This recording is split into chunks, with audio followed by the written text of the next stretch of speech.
ओम शांति। आज दिनांक 17 जून 2022 बाबा ने महावाक्य में हम बच्चों को जो शिक्षाएं दी उनका मनन करेंगे।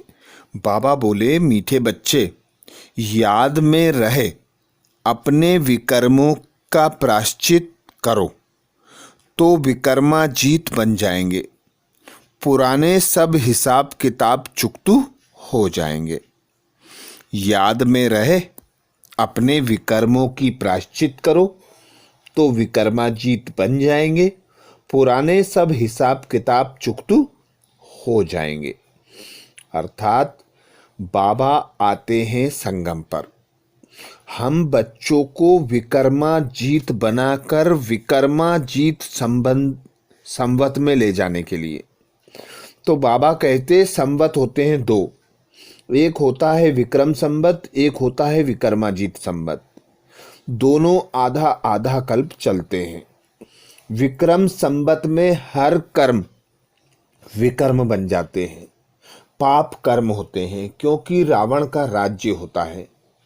जब संगम युग आता है तो बाबा आकर हम बच्चों को अपने साथ ले जाने के लिए हमारे सब हिसाब किताब चुकतू कराते हैं, विकर्मों का विनाश कराते हैं, विकर्मा जीत बनाकर अपने साथ अपने घर ले जाते हैं, फिर सतयुग में पार्ट बजाने के लिए भेजते हैं। जिसकी युक्ति बाबा बताते, याद में रहे अपने विकर्मों की प्रायश्चित करो। बाबा की याद में रहे अपने विकर्मों की प्रायश्चित करो। तो बाबा कहते, अभी तुम बच्चों विकर्मों पर जीत पाकर विकर्मा जीत बनते हो। पाप जो हैं उनको योग बल से प्रायश्चित करते हो। प्रायश्चित होता ही है याद से। जो बाप समझाते हैं कि बच्चे याद करो तो पापों का प्रायश्चित हो जाएगा, अर्थात आत्मा पर जो कट पड़ी है वह कट निकल जाएगी। सिर पर जो पापों का बोझा है, जन्म जन्मांतर का, 63 जन्मों से तुम बच्चे पाप कर्म करते हो, विकर्म करते हो, तो वो जो बोझा है वह भी बाबा की याद से ही हल्का होगा। तो हिसाब किताब चुकतू करना, विकर्मा जीत बनना बाबा की याद में रहकर ही बना जा सकता है। प्रश्न किया बाबा ने, किन बच्चों से हर बात का त्याग सहज हो जाता है? किन बच्चों से हर बात का त्याग सहज हो जाता है? उत्तर में बाबा कहते, जिन बच्चों के अंदर से वैराग्य आता है वह हर बात का त्याग सहज ही कर लेते हैं। तुम बच्चों के अंदर अब यह इच्छाएं नहीं होनी चाहिए कि यह पहनूं, यह खाऊं, यह करूं। देह सहित सारी पुरानी दुनिया का त्याग करना है। बाबा आए हैं तुम्हें हथेली पर बहिष्ट देने के लिए, तो इस पुरानी दुनिया से बुद्धि योग हट जाना चाहिए।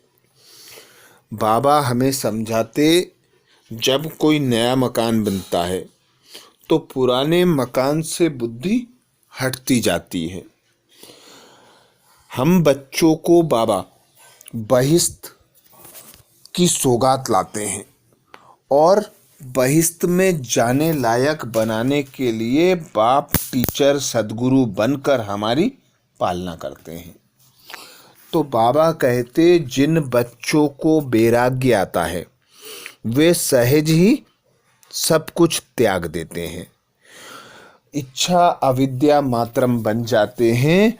वे पुरानी दुनिया से वैराग्य सहज और स्वतः कर लेते हैं, क्योंकि 3 बातों पर बच्चे निश्चय बुद्धि होकर निश्चिंत हो जाते हैं।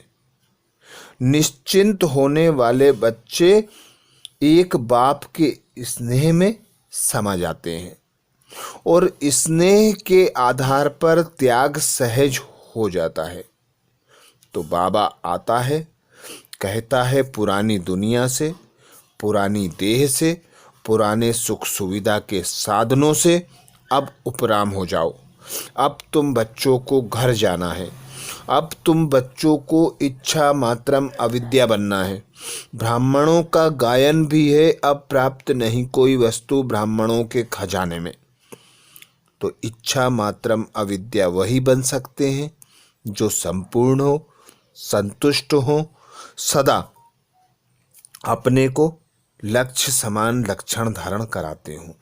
तो बहिष्ठ में जाने के लिए, नई दुनिया में जाने के लिए पुरानी दुनिया से बुद्धि योग हटाना पड़े। गीत सुनाया माता माता ओ माता, तू ही सबकी भाग्य विधाता। बाबा कहते बच्चों ने अपने माँ की महिमा सुनी। बच्चे तो बहुत हैं, समझा जाता है बरोबर बाप है तो जरूर माँ भी है। समझा जाता है बाबा है तो मम्मा भी है। रचना के लिए माता जरूर होती है। भारत में माता के लिए बहुत अच्छी महिमा गाई गई है। बहुत बड़ा मेला लगता है जगत अम्बा का। कोई ना कोई प्रकार से माँ की पूजा होती रहती है। बाप की भी होती होगी। वह जगत अम्बा है तो वह जगत पिता है। जगत अम्बा साकार में है तो जगत पिता भी बाबा कहते साकार में है। इन दोनों को रचयिता ही कहेंगे। यह तो साकार है ना। निराकार को ही कहा जाता है गॉडफादर। मदर फादर का राज तो समझाया है। एक है छोटी माँ, एक है बड़ी माँ। छोटी माँ की महिमा ज़्यादा होती है, भल एडॉप्ट करती है बड़ी माँ। पर छोटी माँ को पूजा महिमा ज़्यादा मिलती है। बड़ी माँ है ब्रह्मा, जो मम्मा को भी एडॉप्ट करते हैं, अपनी बच्ची सरस्वती बनाते हैं। बाबा कहते भारत स्वर्ग था, देवताएं राज्य किया करते थे, अभी तो कुछ भी नहीं है। फिर सब कुछ सोने का बनाना पड़ेगा। ऐसे नहीं, वहाँ सोने के महल निकालने से निकल आएंगे। सब कुछ बनाने पड़ेंगे। नशा होना चाहिए। हम प्रिंस प्रिंसेस बन रहे हैं। यह प्रिंस प्रिंसेस बनने की कॉलेज है, वह है प्रिंस प्रिंसेस के पढ़ने की कॉलेज। अंतर है ना। वहाँ जो कॉलेज होती है वह कितनी बड़ी होगी, आलीशान होगी। वहाँ कॉलेज जाने के लिए भी हेलीकॉप्टर में बैठे और ये पहुँचे। बाबा कहते यह जो प्रिंस प्रिंसेस बनने की कॉलेज है, देखो कितनी साधारण है। फिर भी हम ऐसे भाग्यशाली बच्चे हैं जो ईश्वरीय गॉडली यूनिवर्सिटी अर्थात प्रिंस प्रिंसेस बनने वाली कॉलेज में पढ़ते हैं। तो बाबा कहते 3 पैर पृथ्वी के भी नहीं मिलते। तुम जानते हो वहाँ कैसे कॉलेज होंगे और यहाँ कैसे प्रिंस प्रिंसेस बनने के कॉलेज हैं। बाबा कहते हैं मुझे याद करो और वर्षे को याद करो। इसमें मुक्ति, जीवन मुक्ति आ जाती है। फिर तुमसे यह भूल क्यों जाता है? इसमें है बुद्धि का काम।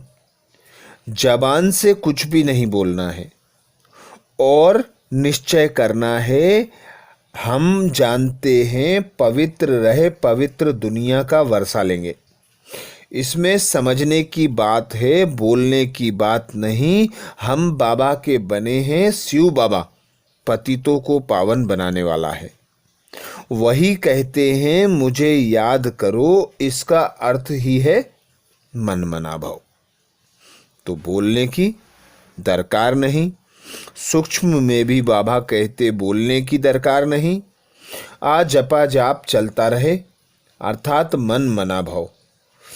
बाबा कहते उन्होंने फिर कृष्ण भगवानुवाच लिख दिया है, पतित पावन तो एक ही है, सर्व का सद्गति दाता एक को ही कहा जाता है, उसे ही बाबा कहते याद करना है। बाबा की याद से ही विकर्मों का विनाश होगा, विकर्मा जीत बनेंगे, और कोई उपाय बाबा कहते नहीं है।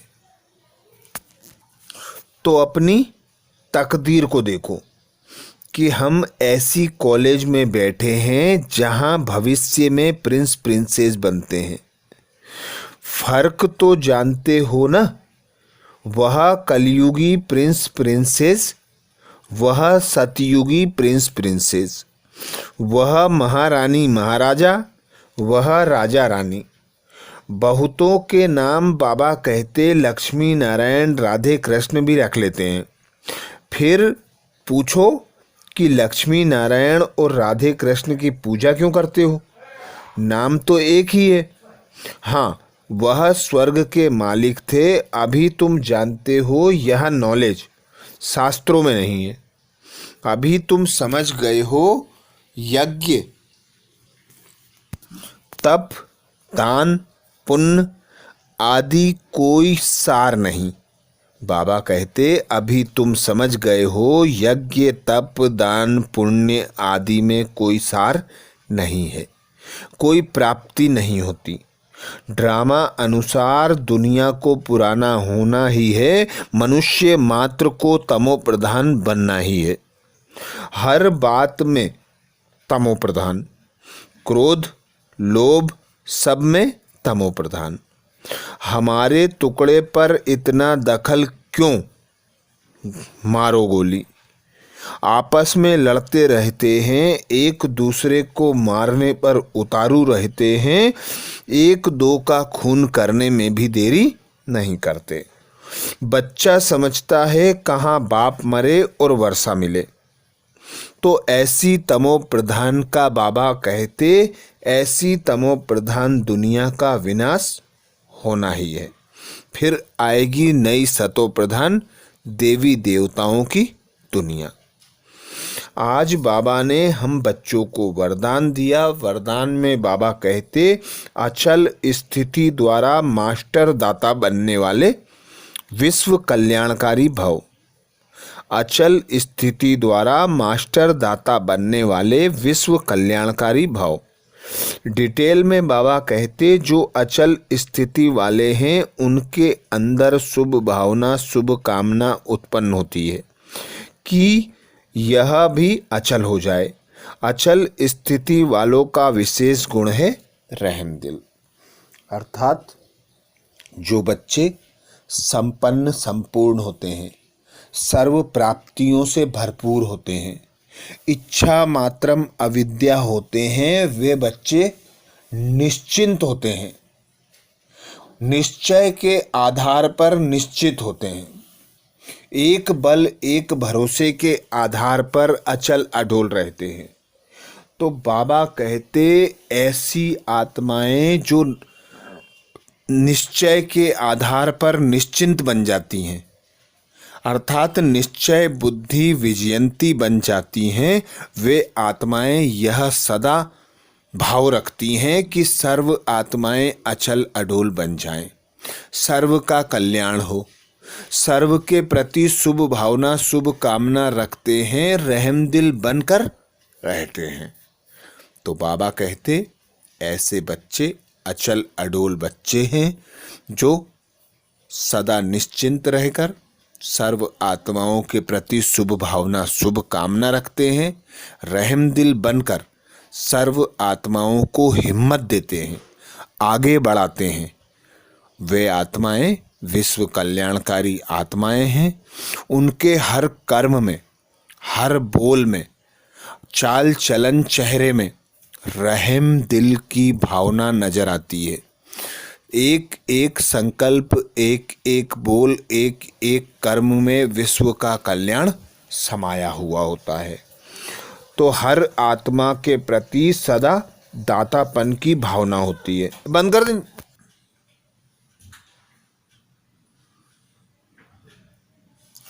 उनके अंदर किसी भी आत्मा के प्रति घृणा भाव, द्वेष भाव, ईर्षा भाव या ग्लानि का भाव उत्पन्न नहीं हो सकता। सदा ही कल्याण का भाव रहता है। अर्थात जो विश्व कल्याणकारी आत्माएं हैं वे सदा स्मृति रखती हैं कि विश्व कल्याणकारी पिता परमात्मा की हम संतानें विश्व कल्याणकारी हैं। सर्व आत्माएं हमारी भाई हैं। तो सर्व आत्माओं के प्रति शुभ भावना, शुभ कामना रखना, रहम दिल बनकर सबके कल्याण की भावना रखना, सर्व आत्माओं को समान दृष्टि वृत्ति से देखना, सर्व के प्रति समान भाव रखना।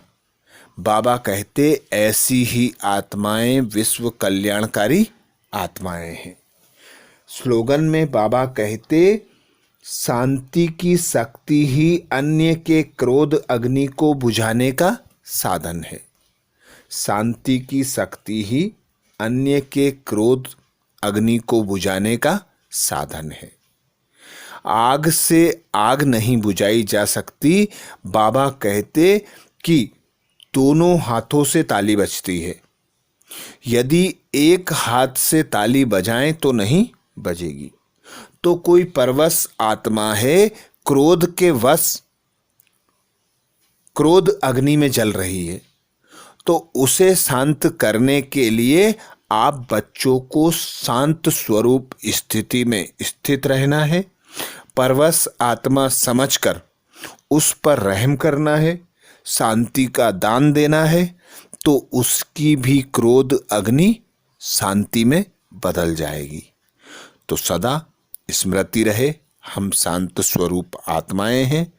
कैसी भी परवश क्रोधी आत्मा हमारे सामने हो, हम उसे शांति का दान देकर क्रोध अग्नि से मुक्त करा सकते हैं। तो ये थे बाबा के महावाक्य। अच्छा, ओम शांति।